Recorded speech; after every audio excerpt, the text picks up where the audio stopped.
Are you sick and tired of being sick and tired? Worn out just by the thought of doing something, anything?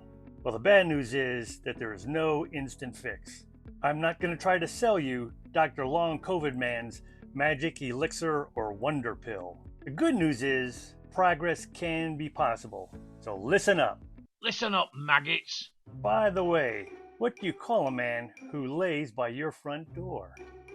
Matt. Get it? Matt? What do you call a woman resting against your wall? Eileen.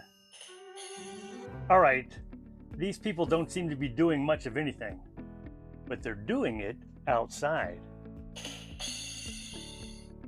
And that's what this video is all about. Opening the door and stepping out. Another example of my superhero outfit. Got the comfy slippers, the pajama bottoms, comfortable race shirt, because yeah, I did that. First, to address the elephant in the room. For some of you, your long COVID, your chronic illness is so bad that really stepping out the door, the ability to do that is greatly hindered. Today, we're going to explore really what we can do, whether you have the ability to actually step out the door or not. This is all about focusing on what's possible. By way of a baseline, I'm going to talk about where I am now in terms of mental and physical health and how I got there. Of course, what could be better than doing this with the use of a chart? Because yeah, charts are so riveting. In June of 2024, I had not yet become the long COVID man, and so had none of my current superpowers, such as brain fog, chronic fatigue, that kind of thing. I was still training and racing in ultra marathons on a regular basis. I had recently completed a 50K, that's 31 miles, and had attempted a 100 miler, although I dropped out at mile 67. Curse you, Bighorn 100. Then in July of 2024, I got COVID for the second time. I had gotten it in 2021, and now in July of 2024, I got it again. This time, I didn't fully recover. I felt better after a week or so, but I never got back to the same level I was. Then in January of 2025, I saw a further decline in my health. The holidays were a big period of inactivity for me, as they often are. I really hadn't been exercising much, and then I caught a cold. It wasn't COVID-19 again. I tested myself a couple times and it came back negative, so it was just a cold. However, or possibly because some combination of the inactivity and the cold, after that was over, my health had definitely declined more.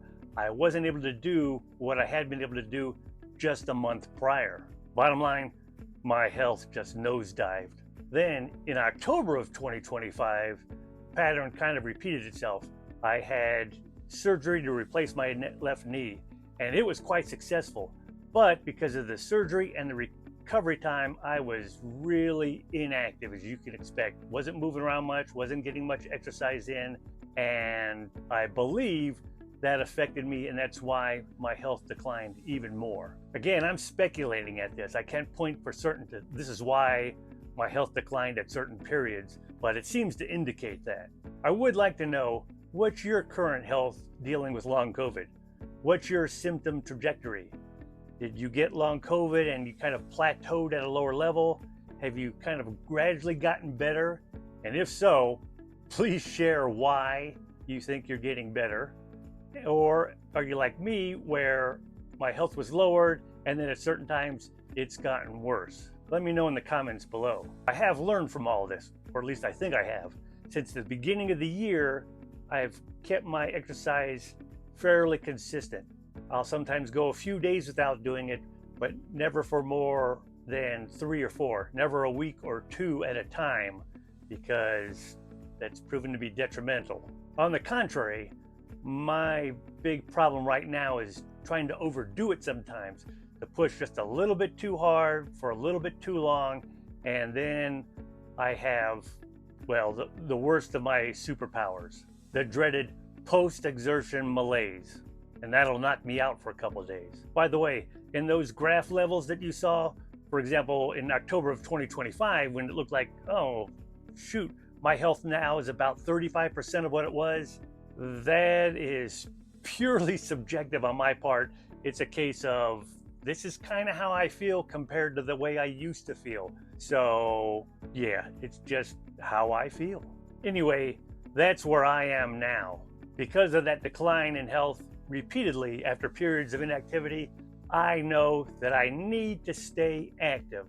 And for me to really be active, I need to get outside. Now, there's nothing wrong with indoor exercise, whether walking on a treadmill, getting on a stationary bike, using a rowing machine, whatever. These are good tools to use if you can't get outside. But if you're already spending most or all of your time indoors, then getting outside is the way to go. Looking at those pieces of gear can really be, well, depressing. I kind of loathe the thought at getting on a piece of gear indoor, just looking at the four walls or something on a small screen that I'm watching. It just, yeah, I don't want to do it if I can help it. Of course, even if you don't get outside, exercise by itself has been proven to improve both, obviously, your physical health and your mental health. Simply put, exercise alone can boost your mood and your brain power. I learned that from an article I read called How Exercise Improves Your Mood and Brain Power. I've provided a link to that article below. But don't just take my word for it or that article's word for it. If you do just a quick search on the internet on the benefits of exercise, improving your mood, improving your brain power, your cognitive function, that all increases. The key is, like everything else, to do it without overdoing it. Now, what if you do your exercise outdoors? If you're like me, then that is really beneficial. First, for doing exercise in the first place, and then second, for the benefits that I get out of it. And I'm not alone. An article from the Cleveland Clinic talks about the benefits of getting outdoors, getting into nature, and I provided a link to that below as well.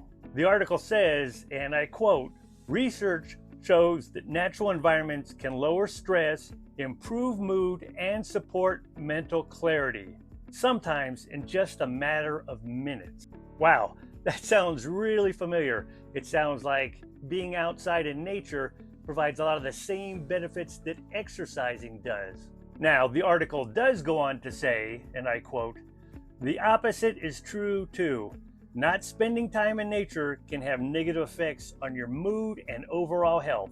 You may notice issues like trouble concentrating, poor sleep, or increased worry. So, getting out in nature and exercising, good. Staying inside and not exercising, bad. Seems like a clear path to follow, pun intended.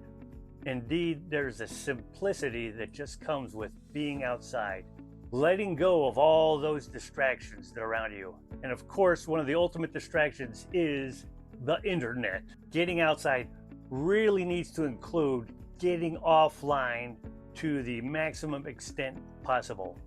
If you're outside and you're looking at your smartphone or you're on your iPad, you're not really outside. You're in your iPhone, you're in your iPad. Put them down, walk away.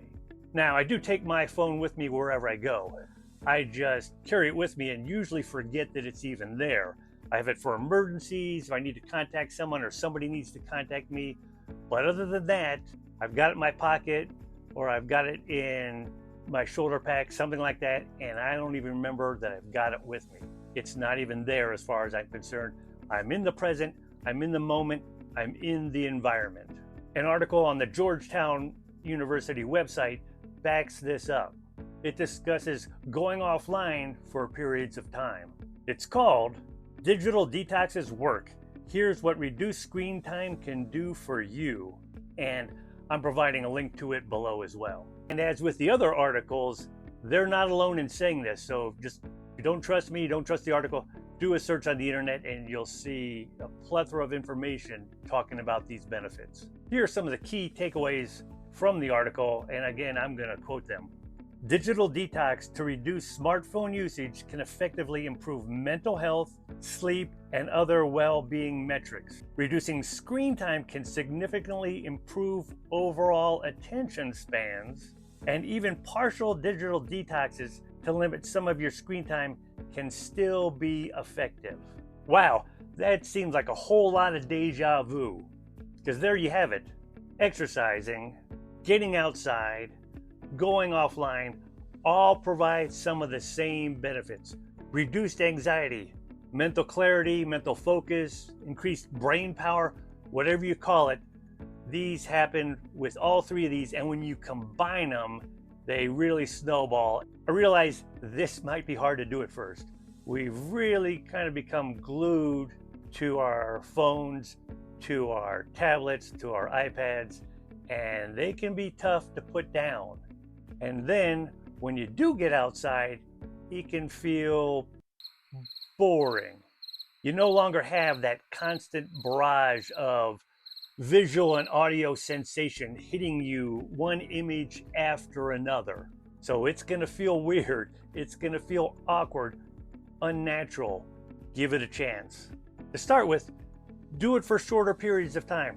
Just get outside for a little while, detox your brain, focus on where you are, focus on being in the present, and just spend a few minutes out there, whether you're on a trail or whatever.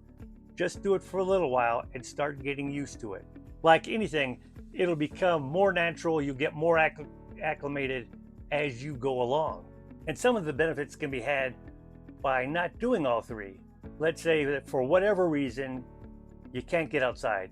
The weather, the environment, your current physical health. If you can just sit outside, great. But if you're outdoors and you're sitting there, not online, relaxing, de-stressing, it's a great thing. And if you can't get outside, just try sitting by a window and looking outside. Again, with your phone put away. When you do get outside, mix up where you're going so you don't feel like you're getting into a routine or even worse, a rut. If you like to walk, pick a different trail, a different route. Go somewhere new so that it's not the same thing over and over again. Mixing it up keeps you from getting stagnant. It keeps it interesting and enjoyable, something you'll look forward to. Now, I had a bit of trouble with this some months back. I was going to the same trail most of the time because it was closer to my home. I didn't want to drive that far or spend that kind of money on the gas. And I could combine the trip with doing errands like going to the grocery store or going to the post office. There's one area that I still have some trouble letting go of to some extent. Back in the day when I was healthy and I was training for long distance races, I didn't mind driving an hour or more to get to a trail. I figured it was worth it if I was going to be on the trail for 2, 3, 5, 8 hours at a time. Didn't mind making the drive, especially if I get to the trail that went for a long distance. Now, I have trouble justifying in my mind driving an hour to a trail where I'm going to walk 30 or 40 minutes and then drive an hour back. Not just was it a big time commitment, being gone 2.5 hours for a 30-minute walk, but I felt this way spending all that money on gas, and that was back when gas was less than $3 a gallon. Now, with gas prices through the proverbial roof, my mind says, this is going to be an expensive trip and really not worth the cost. So I don't drive an hour or more to go to a trail, but I can still switch it up. I've got about half a dozen trails, which are my go-to routes that I can go to and get a walk in without spending that much time in a car or that much cash coming out of my wallet. Again, it's just about being consistent. In an earlier video, I mentioned the fact that because of my health, I was really down to walking 1 mile to 1.5 miles at a time because overdoing it and combining with other activities really led to that post-exertion malaise. But now that I've been more consistent and because I've made my pace a bit more moderate, I'm not pushing it when I'm walking, I am going for the proverbial stroll, I'm up to doing between 2 and 3 miles when I go out. And I really like the feeling that that gives me. Bottom line, stay within your limits and do what you can do. When you can't run, you crawl. If you can't run, you can walk. But hey, who doesn't love a good Firefly clip? If you can go for a walk or an easy bike ride or yoga outside or whatever, then that's great. Again, if you can't exercise, you can't go outside, or you're just taking a day off, do what you can. Just sit outside. Sit inside in front of the window. Whatever you can do, go ahead and do it. Do what you can and stay with it. Great job staying to the end of the video. You did it. Congratulations. Today, you people are no longer maggots. Finally, remember, comment, like, and subscribe. And with that, I've got to scoot.